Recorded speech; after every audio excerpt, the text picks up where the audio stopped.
แสงแดดส่องผ่านพุ่มไม้ เด็กหนุ่ม4 คน วิท มาร์ค บอส และต้น เดินเล่นในป่าหลังหมู่บ้านอย่างสนุกสนาน หัวเราะพูดคุยเฮฮา เอะอะมาเทิงตามประษาเด็กหนุ่มวัยขนอง เฮ้ยเฮ้ยพวกมึง ดูนั่นดิ เหมือนรังอะไรก็ไม่รู้ อยู่ตรงนั้นแน่ ต้น หนุ่มรุ่นวัยย่าง 17 พูดขึ้นเสียงดัง เรียกเด็กหนุ่มรุ่นราวคราวเดียวกันทั้ง3ให้หันไปดู ก่อนที่เขาจะป่าก้อนหิน ก้อนเกือบเท่ากำปั้นไปยังสิ่งนั้น ด้วยความคึกขนอง วิทย์เด็กหนุ่มผู้มีอายุมากกว่า1 ปีเหลียวไปมอง เชี่ยแล้วไง ไอ้ต้น นั่นรังต่อหัวเสือนี่หว่าวิทย์ร้องเสียงหลงทำเอาเพื่อนอีก2 คนแตกตื่นกันยกใหญ่เฮียแล้ว มันบินออกมาแล้ว วิ่ง มาร์คตะโกนบอกเพื่อน ก่อนจะหันหลังแล้วออกวิ่งนำไปเป็นคนแรก โดยมีวิทย์ออกตัวตามไปติดๆจะยืนซื่อบื้อหาพ่อมึงเหรอไอ้หาต้น วิ่งสิวะ บอสแหกปากใส่ต้นที่ยังยืนงงอย่างไม่รู้ตัวว่าเพิ่งจะทำอะไรลงไป พร้อมกับคว้าแขนเพื่อน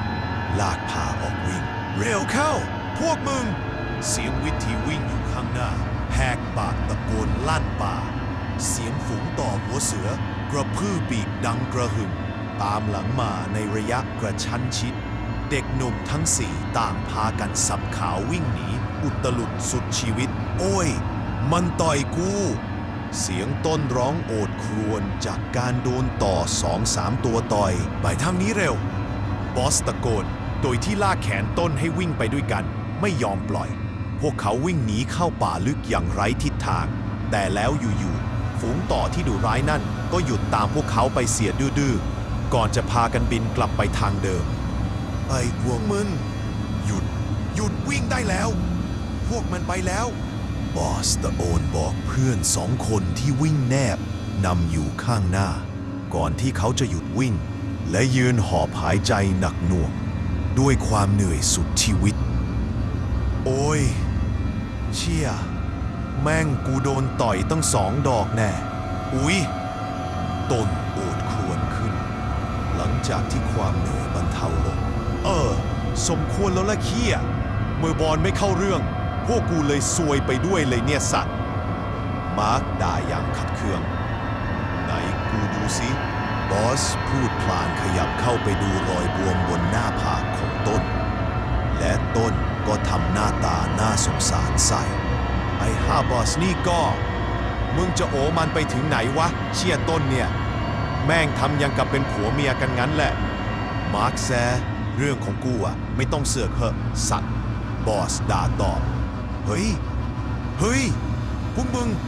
เวทพูดแทรกขึ้นหาอะไรของมึงอีกละเชี่ยวิทมาร์คถามอย่างงุนงิดพวกมึงไม่รู้สึกกันหรอทำไมป่ามันดูเงียบแปลกๆวะคำพูดนั้นทำให้เด็กหนุ่มทั้ง3ตื่นตัวขึ้นพร้อมกันทันทีวะมันเงียบผิดปกติเลยนะเนี่ยต้นพูดนั้นเสียงหวาดหวาไม่มีอะไรหรอกหน้าไอ้ต้นกูอยู่นี่ทั้งคนกลัวอะไรวะบอสพูดปลอบใจพลางกอดคอต้นไว้อย่างปกป้องไอ้นี่ก็พระเอกนายเอกเกินสายวายก็มาเลี่ยนชะมัดดูท่ามาร์คจะอดประชดไม่ได้จริงๆใช่มึงพูดถูกไอ้บอสมันไม่มีอะไรหรอกไม่มีเสียงนกไม่มีเสียงแมลงไม่มีเสียงลมเป็นความไม่มีอะไรที่กูไม่โอเคเลยว่ะวิทย์พูดเสียงเครียดพลางมองไปรอบตัวด้วยความวิตกกังวลแสงสว่างจากฟ้าเริ่มอ่อนล้าโรยแรงลงอย่างรวดเร็วผิดปกติ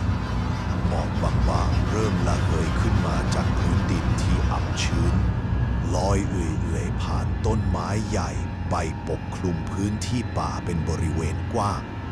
และทุกอย่างก็ดำเนินไปในความเงียบสนิทเกินสงัดอย่างน่าขนลุกเด็กหนุ่มทั้ง4มองหน้ากันไปมาอย่างไม่สบายใจทันใดนั้น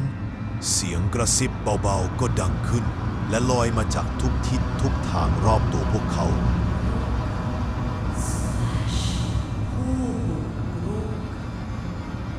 พวกมึงบุกรุกบ้านกู เด็กหนุ่มทั้ง4 ชะงักมองซ้ายขวาพยายามหาที่มาของเสียงกระซิบลึกลับนั่นไอ้บอสพวกมึงดูนั่นดิต้นพูดขึ้นด้วยเสียงแหบพร่าและสั่นเครือจากความตื่นกลัวเด็กหนุ่มทั้งสามมองตามมือของต้นที่ชี้ตรงไปข้างหน้าแล้วพวกเขาก็ได้พบกับความสะพรึงสุดขั้วหญิงสาวผมยาวปกหน้าในชุดสาวชาวบ้านป่าผิวสีเทาซีดเหมือนคนตายยืนอยู่ใต้ต้นไม้ใหญ่ที่มีผ้าสามสีซีดผูกไว้รอบลำต้น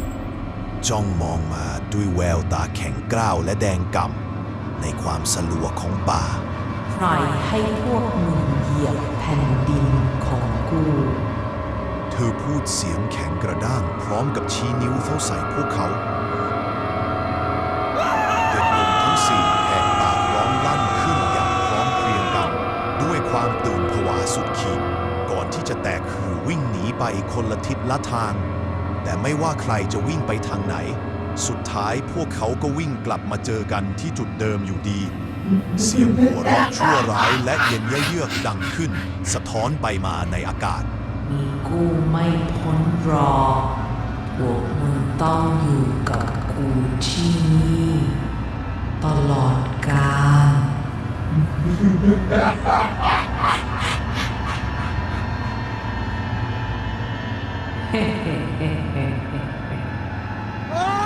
ความตื่นกลัวทำให้ต้นเกิดอาการเข่าสุดหายใจหอบถี่และร่างสั่นเทาน้ำตาไหลพรากจ้องมองเขม็งไปที่ร่างนางพรายสุดสะพรึงกลิ่นความกลัวนี่มันช่างหอมหวนจริงๆกูชอบ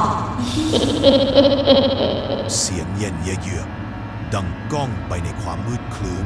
และม่านหมอกสีขาวหมด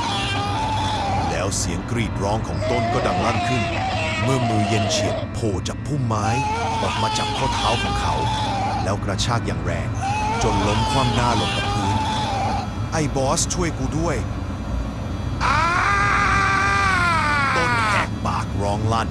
สีหน้าของเขาตื่นกลัวสุดขีดแต่บอสก็ทำได้เพียงยืนตะลึงตาค้างมองร่างของต้นถูกลากเข้าไปในความมืดของป่าต่อหน้าต่อตาแล้วเด็กหนุ่มทั้งสี่ก็ไม่มีใครได้กลับออกมาจากป่านั้นอีกเลยเสียงต่ำแหบพร่าของพรานเฒ่ากล่าวสรุปท่ามกลางสีหน้าและแววตาหวาดผวาของพวกเด็กๆที่นั่งล้อมวงรอบกองไฟฟังเรื่องสยองของพรานเฒ่าอย่างเงียบกริบพรายป่ามันคือหนึ่งในตำนานและเรื่องเล่าที่เก่าแก่น่าสยดสยองชวนขนลุกที่สุดอีกเรื่องของผืนป่าทางตอนเหนือและอีสานของไทยมันคือวิญญาณหญิงสาวที่ตายทั้งกลมในป่าพร้อมกับหัวใจที่แตกสลายจากการถูกชายคนรักทอดทิ้งให้ตายอย่างเดียวดายอยู่กลางป่าไม่มีญาติมิตรแสดงความอาลัยไม่มีพิธีศพร้ายกาจยิ่งกว่านั้นไม่มีแม้แต่ผู้พบศพของเธอจิตของเธอจึงเต็มเปี่ยมไปด้วยความอาฆาตแค้นที่เข้มข้นจนกระทั่งมีพลังอำนาจมากพอที่จะกลายเป็นวิญญาณร้ายที่เร่ร่อนกลมกลืน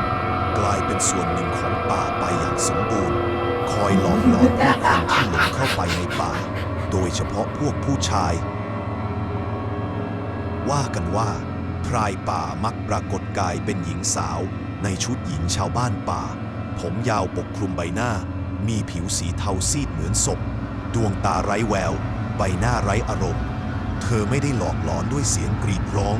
แต่จะใช้เสียงกระซิบที่มีพลังมืดชักนำผู้บุกรุกให้หลงวนอยู่ในป่า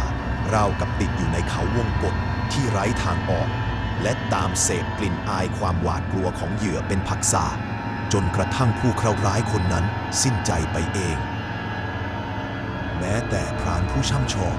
มีวิชาอาคมเข้มขลังเพียงใดแต่ถ้าหากเกิดลืมบวงสรวงหรือขอขมาเจ้าป่าเจ้าเขาขึ้นมาละก็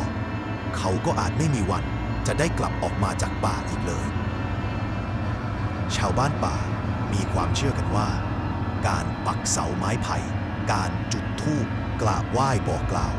และการผูก ผ้าสามสีไว้กับต้นไม้ใหญ่ก่อนเข้าป่าลึกนั้น คือการแสดงความเคารพและขออนุญาตเจ้าที่เจ้าทาง รวมถึงพูดป่าผีพรายที่สิงสู่อยู่ภายในป่านั้น และกลายเป็นธรรมเนียมปฏิบัติสืบต่อกันมา แต่ครั้นนั้นก็ยังไม่มีสิ่งใดมาการันตีได้ว่าการเดินเข้าไปในป่าจะราบรื่นสะดวกโยทินไปเสียทุกครั้ง มีหลายกรณีที่อาถรรพ์ป่าเล่นนอกกรอบรวมถึงการพลาดพลั้งอย่างไม่ตั้งใจของผู้มาเยือนด้วย ที่ก่อให้เกิดเหตุการณ์คนหัวลุกกลางป่าดงดิบได้ โดยเฉพาะกับพรายป่า แค่เพียงเกิดความรู้สึกหวาดกลัวขึ้นมาแม้เพียงนิดก็เพียงพอแล้วที่จะทำให้พวกมันได้กลิ่นและติดตามหาต้นตอพรานป่าหลายคนเล่าว่าถ้าหากได้ยินเสียงกระซิบลึกลับดังขึ้นในป่าห้ามหันกลับไปมองอย่างเด็ดขาดถ้ามันเรียกชื่อห้ามขานรับถ้ามันพยายามจะบอกทางห้ามเชื่อเสียงนั้นและห้ามเด็ดขาดสำหรับการเรียกชื่อใครในป่าลึกเพราะนั่นจะเป็นช่องทางที่พรายป่าจะเข้าถึงตัวเหยื่อได้ง่ายขึ้นและลากคุณเข้าสู่ความมืดและกฎในการรับมือกับพรายป่าในป่าลึกที่อาจจะช่วยให้คุณรอดชีวิตจากเงื้อมมือของพรายป่าได้ก็คือกฎข้อที่หนึ่งจงกลับหลังหันทันทีที่ได้บินเสียงกระซิบที่ลอยมาตามลมกฎข้อที่สองให้คุณตั้งสติให้มั่นแล้วเดินกลับทางเดิมช้าๆโดยห้ามหันกลับไปมองอย่างเด็ดขาดห้ามวิ่งเพราะถ้าคุณวิ่งหนีมันจะเป็นการเปิดโอกาสให้พรายป่าจู่โจมคุณจากทางด้านหลังได้กฎข้อที่สามจงควบคุมความหวาดกลัวของคุณให้ดีอย่าให้มันมีมากจนเกินไปเพราะพรายป่าจะติดตามกลิ่นความกลัวของคุณและบางทีคุณอาจจะต้องสวดภาวนาวิงวอนให้เจ้าป่าเจ้าเขาช่วยเหลือซึ่งการกระทำแบบนั้นบางครั้งอาจจะรอดหรือไม่ก็ทุกอย่างสายไปเสียแล้ว